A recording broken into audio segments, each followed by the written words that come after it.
Born Dorothy Ruth Hoogstraten in 1960, the model was discovered when she was working at a Dairy Queen in her hometown of Vancouver, Canada. According to multiple reports, Paul Snider was working as a Canadian nightclub promoter who had dreams of making it to Hollywood. He met Dorothy in 1978 and was immediately taken with her beauty. He eventually convinced her that posing nude for a photoshoot would build her a career in Los Angeles, and things took off from there. Dorothy was just breathtakingly beautiful, actress Colleen Camp told ABC News, who worked alongside her in 1980 once they all laughed. There was something very otherworldly about being with her, time would stop and you just felt like you were in a frozen moment. In 1978, Dorothy entered Playboy's Great Playmate Hunt and quickly became a finalist.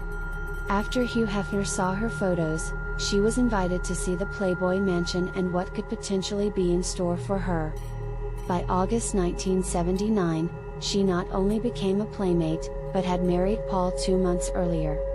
But as Dorothy became increasingly popular, Paul's reputation started to dwindle.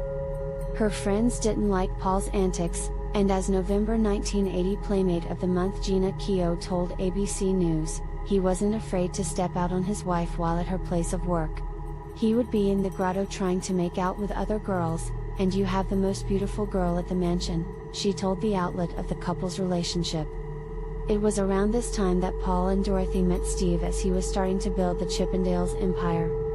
As Oxygen reports, it was Dorothy's idea to dress the male strippers in their classic collar and cuffs, while her husband became a founding business partner in the now iconic corporation. In early 1980, Dorothy was given the title of Playmate of the Year. Around the same time, she scored a role in the 1981 film They All Laughed alongside Audrey Hepburn. The movie was also directed by Peter Bogdanovich, who fell in love with the model when they were introduced earlier that year. "I loved her dearly and deeply," he told Fox News in 2017. "She was kind of the inspiration for the film in a funny way."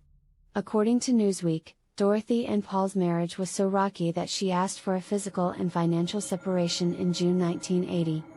Convinced she was having an affair with the Oscar-winning director, Paul allegedly hired a private investigator to find out the truth.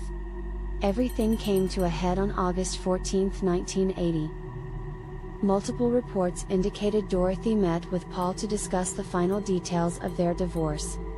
Oxygen further wrote that Paul raped the model before shooting her with a newly purchased shotgun.